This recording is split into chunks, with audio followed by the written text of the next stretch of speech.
Hello students, इस video में हम क्रैमर्स रूल डिस्कस करेंगे।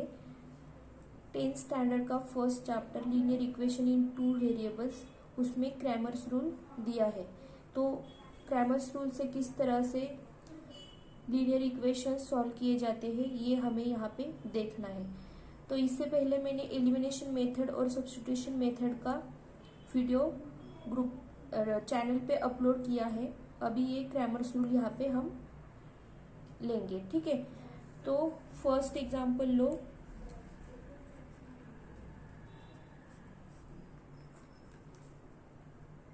आप अगर पूरा वीडियो देखते हो, सारे वीडियोस, तो आपका एक एक मेथड या एक एक कॉन्सेप्ट बोलो क्लियर होता जाएगा, ठीक है। तो वीडियो ध्यान से देखना है। फर्स्ट एग्जांपल लेंगे हम 2x plus 3y is equal to 2 and second equation है x minus y by 2 is equal to 1/2। तो क्या करना है, अभी ये 1/2 जो दिख रहा है आपको, तो इसे मतलब डिजिट्स में लाओ इस तरह के, ठीक है। तो आपका इक्वेशन सॉल्व करना इजी रहेगा। इस तरह से अगर आप इस इक्वेशन के फॉर्म में लाते हो इस इक्वेशन को, तो ये इजी रहेगा। तो इसलिए क्या करोगे आप, 2 से पूरे इक्वेशन को मल्टीप्लाई कर लो। मल्टीप्लाई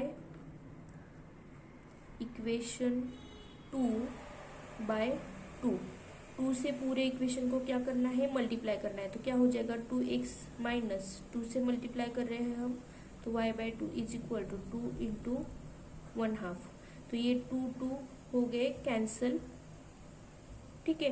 तो बचेगा क्या, 2x minus Y is equal to, यहाँ पे बचा है 1।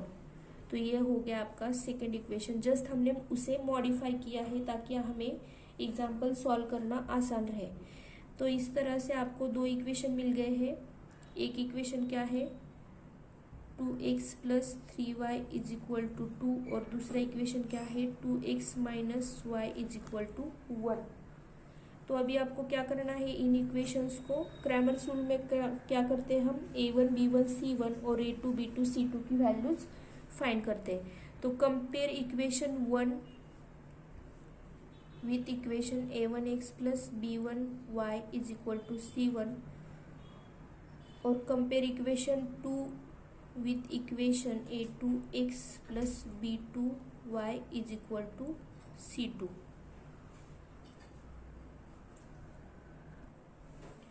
तो कंपेयर करने के बाद क्या होगा,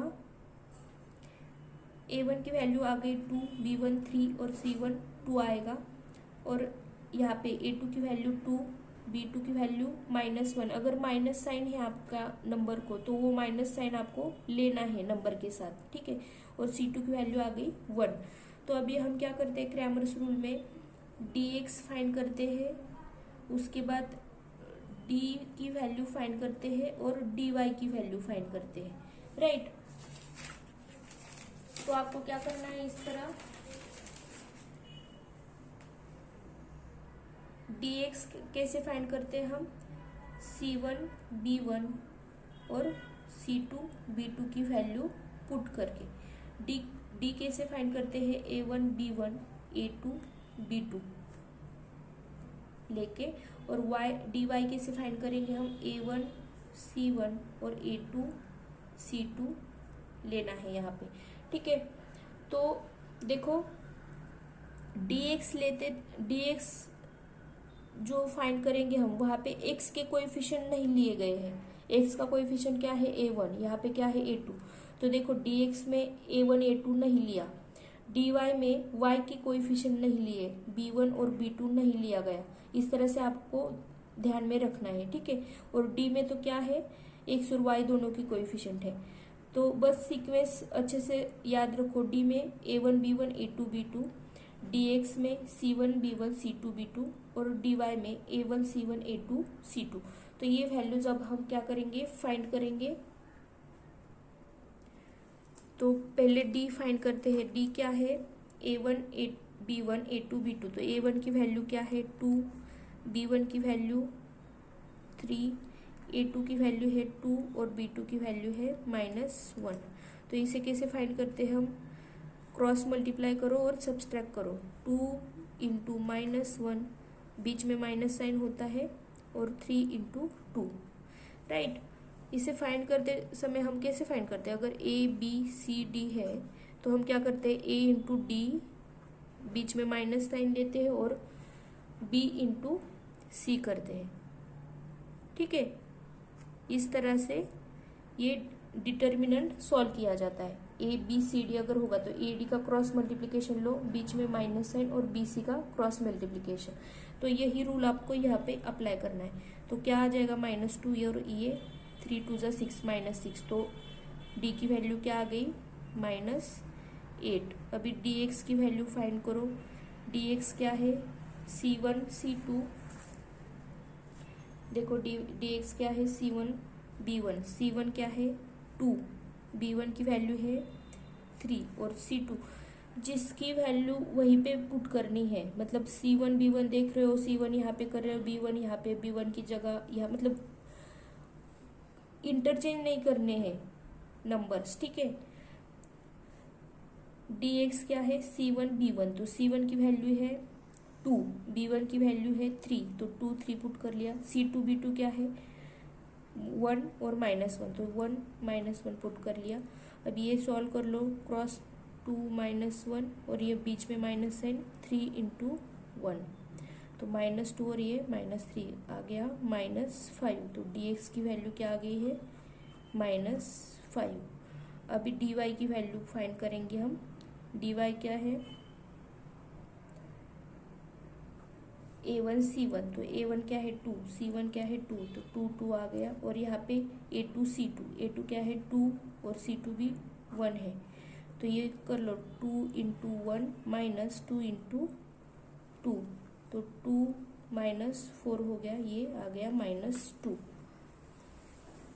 इस तरह से हमें dy की वैल्यू मिल गई, ठीक है। तो हम x और y अब फाइंड करेंगे। x की वैल्यू कैसे फाइंड करते हैं हम? क्रैमर्स रूल में dx डिवाइडेड बाय x।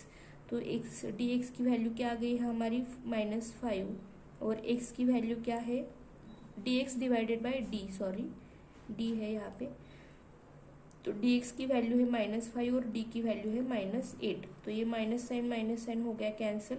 आपका आंसर आ गया 5/8। ये है आपकी x की वैल्यू। और y की वैल्यू क्या है? dy divided by d। तो dy क्या है आपका? -2, और d क्या है? -8। अगेन माइनस साइन कैंसिल हो जाएगा। 2 से भी आप डिवाइड कर सकते हो। 2 1 जा 2, 2 4 जा 8। तो आपका आंसर क्या आ गया? 1/4। तो इस तरह से आपकी वैल्यू क्या है? x की वैल्यू 5/8 और y की वैल्यू क्या है? 1/4। ये आप क्रॉस चेक करके देख सकते हो। क्रैमर्स रूल का सेकंड एग्जांपल देख रहे हैं हम। तो ये है इक्वेशन फर्स्ट और ये है इक्वेशन सेकंड। तो क्या करेंगे हम? Compare equation 1 with a1x plus b1y is equal to c1। तो अगर इक्वेशन 1 को कंपेयर किया तो हमें वैल्यूज क्या मिलेंगी? a1 देखो क्या है, यहाँ पे x और y वेरिएबल की जगह यम और यन आए हैं, ठीक है। तो ज़्यादा कंफ्यूज नहीं होना है। a1 यम और b1 यन भी बोल सकते हो आप, मतलब वेरिएबल है, वेरिएबल में ज़्यादा कंफ्यूज नहीं होना है। एक्स वाई भी हो सकता है वेरिएबल, यम एन भी हो सकता है, ठीक है। तो a1 की वैल्यू क्या है आपकी? 4, b1 की वैल्यू क्या है? 6, और c1 की वैल्यू है 54। Now compare equation 2 with a2m plus b2n plus is equal to c2। तो a2 की वैल्यू क्या आ जाएगी? देखो 3, b2 आ जाएगा आपका 2, और c2 आ जाएगा आपका 28। तो ये है आपकी वैल्यूज जो आपको क्रैमर्स रूल में पुट करनी है, ठीक है। तो अभी देखो क्रैमर्स रूल में क्या करते हैं हम? d फाइंड करते हैं। d क्या होता है? a1 b1 a2 b2। ये आपको याद ही रखना है ये फॉर्मूलाज, ठीक है। dx क्या होता है c1 b1 c2 b2, और dy क्या होता है a1 c1 a2 c2, right. तो हम ये जो वैल्यूज है वो फाइंड करेंगे। पहले तो हम d फाइंड कर लेते हैं। d मतलब क्या, डिटर्मिनेंट फाइंड करो। a1 b1 क्या है 4 6, a2 क्या है 3, b2 क्या है 2।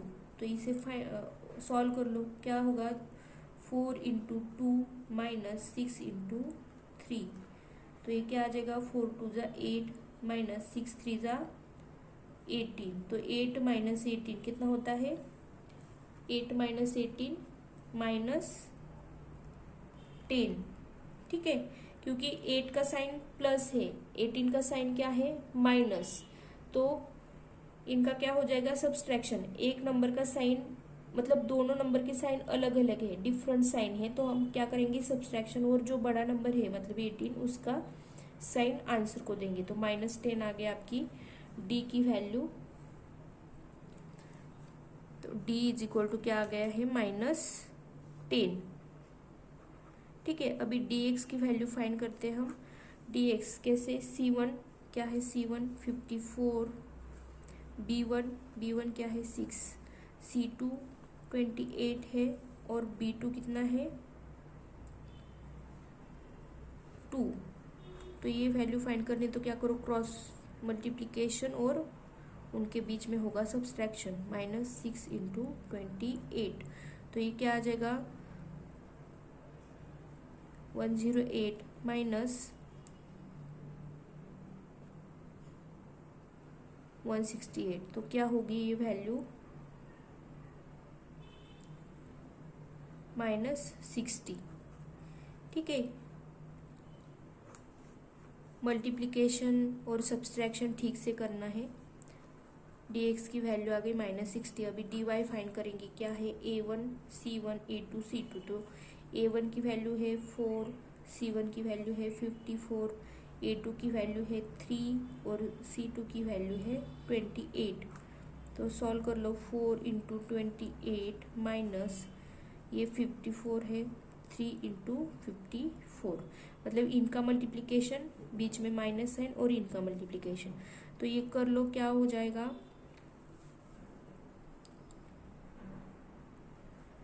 112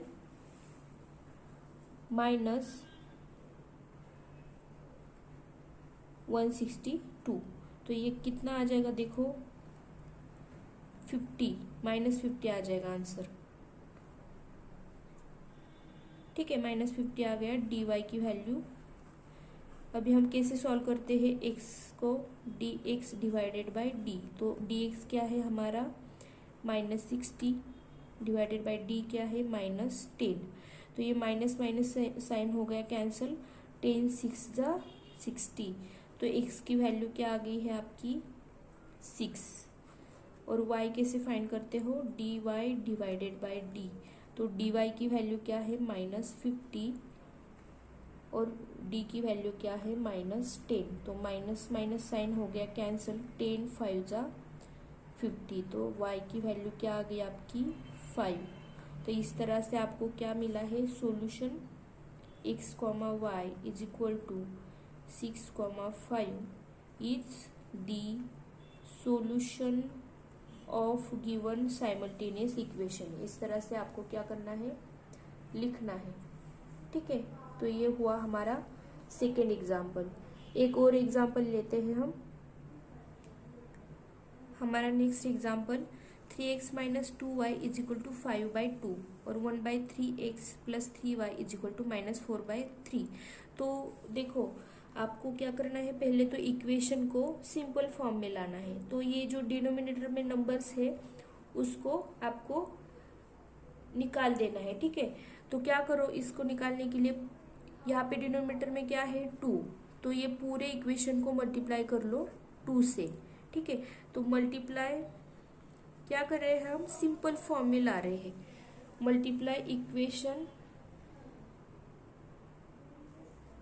1/2, ठीक है, तो क्या हो जाएगा, इसको 2 से मल्टीप्लाई करोगे तो 2 3 जा 6, 6x माइनस 2 2 जा 4, 4y इज इक्वल टू, यहाँ पे 2 से मल्टीप्लाई करोगे तो क्या हो जाएगा 5/2, और ये 2 कैंसिल हो जाएगा, आएगा क्या 5। ठीक है, इसे 3 बोलो इक्वेशन, और मल्टीप्लाई यहाँ पे मैंने डायरेक्टली लिया है। अगर कंफ्यूजन हो रहा है तो मैं सेकंड इक्वेशन के लिए सॉल्व करके दिखाती हूँ। अभी यहाँ पे डिनोमिनेटर में क्या है, यहाँ पे भी 3 है, यहाँ पे भी 3 है, तो क्या करो सेकंड इक्वेशन को मल्टीप्लाई बाय 3 कर दो। तो देखो 3 से मल्टीप्लाई कर रहे हैं हम, 3 into 1/3x plus 3 into 3y is equal to 3 into minus 4/3। तो ये 3 हो गया कैंसिल, मतलब डिवाइड हो रहा है ना, ये 3 ऊपर है, ऊपर मल्टीप्लाई कर रहा है, और ये 3 नीचे है, तो ये 3 होता है कैंसिल। यहाँ पे भी 3 कैंसिल हो गया, कैंसिल मतलब 3 1 जा 3, 3 1 जा 3, यहाँ पे भी 3 1 जा 3, 3 1 जा 3, बचा क्या 1 1। ठीक है, तो यहाँ पे 1 है, तो 1 लिखने की जरूरत नहीं, तो x लिखेंगे बस हम, plus 3 9y is equal to, यहाँ पे क्या बचा है -4, तो इसे बोले इक्वेशन 4। तो ये है हमारे सिंपल फॉर्म। इक्वेशन 1 का सिंपल फॉर्म क्या आया 3 में, और इक्वेशन 2 का सिंपल फॉर्म क्या आया 4 में। ठीक है, तो अभी क्या करेंगे हम, compare equation 3 with a1x plus b1y is equal to c1। तो देखो कंपेयर करोगे तो क्या होगा, a1 की वैल्यू आ गई 6, b1 की वैल्यू आ गई -4, और c1 की वैल्यू आ गई 5। And compare equation 4 with a2x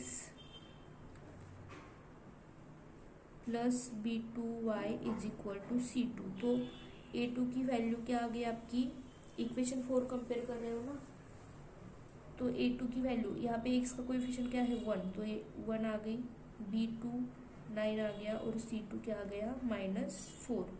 तो अभी क्या करना है हमें, dx और dy की वैल्यू फाइंड करनी है। तो डिटर्मिनेंट क्या होता है आपका, determinant is equal to a1 b1 a2 b2। तो देखो a1 की वैल्यू 6, b1 -4, a2 1, b2 9। तो इसे सॉल्व कर लो, 6 इंटू क्रॉस मल्टीप्लीकेशन 6 इंटू 9, यहाँ पे बीच में माइनस साइन होगा, और ये फिर से -4 इंटू 1, तो ये क्या आ जाएगा 9 6 जा 54, और ये माइनस साइन का मल्टीप्लीकेशन क्या होता है प्लस, और ये 4 1 जा 4, तो 54 प्लस 4 कितने हो गए 58। तो आपकी डिटर्मिनेंट की वैल्यू क्या आ गई है 58। ठीक है, अभी dx की वैल्यू फाइंड करनी है आपको। तो dx की वैल्यू कैसे फाइंड करते हो आप, c1 b1 c2 b2। तो c1 क्या है देखो, c1 है 5, b1 है -4, c2 की वैल्यू है -4, और b2 की वैल्यू है 9। तो क्रॉस मल्टीप्लाई कर लो, 5 इंटू 9, माइनस साइन बीच में, और ये -4 और -4 का मल्टीप्लिकेशन। ठीक है, तो कितना आएगा 45, और ये माइनस साइन यहाँ पे माइनस का मल्टीप्लिकेशन हो जाता है प्लस, तो अंदर क्या आएगा यहाँ पे प्लस 4 4 जा 16, तो ये 45। अभी माइनस और प्लस का मल्टीप्लिकेशन क्या होगा माइनस, तो -16।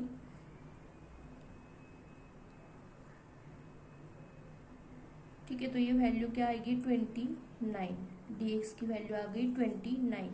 अभी dy की वैल्यू क्या आएगी देखो, dy क्या है a1 c1 a2 c2। ठीक है, तो a1 c1 की वैल्यू पुट करो, a1 6 है, c1 5 है, और a2 c2 क्या है, a2 1 c2 है -4। तो क्रॉस मल्टीप्लाई कर लो, 6 इंटू -4, बीच में माइनस साइन, 5 इंटू 1। ठीक है, तो 6 4 जा 24, माइनस साइन आएगा -24, ये माइनस साइन 5 1 जा 5, तो ये कितना हुआ माइनस का सेम साइन है तो क्या करेंगे हम, एडिशन कर लेंगे। 24 + 5 कितना हुआ, 29 और साइन क्या आएगा, माइनस, तो dy की वैल्यू आ गई -29। तो देखो यहाँ पे d की वैल्यू है 58, dx की वैल्यू है 29 और dy की वैल्यू है आपकी -29। तो अभी आपको क्या करना है, x फाइंड करना है। क्या है x, dx divided by d। तो dx क्या है आपका 29 डिवाइडेड बाई d क्या है 58। तो देखो 21, 9 1 जा 21, 21 2 जा 58, तो आपकी वैल्यू क्या आ गई 1/2। और y की वैल्यू क्या आ जाएगी, dy डिवाइडेड बाई d। तो dy क्या है -29 डिवाइडेड बाई d क्या है 58। तो 29 1 जा 29, 29 2 जा 58, और ये माइनस साइन भूलना नहीं है।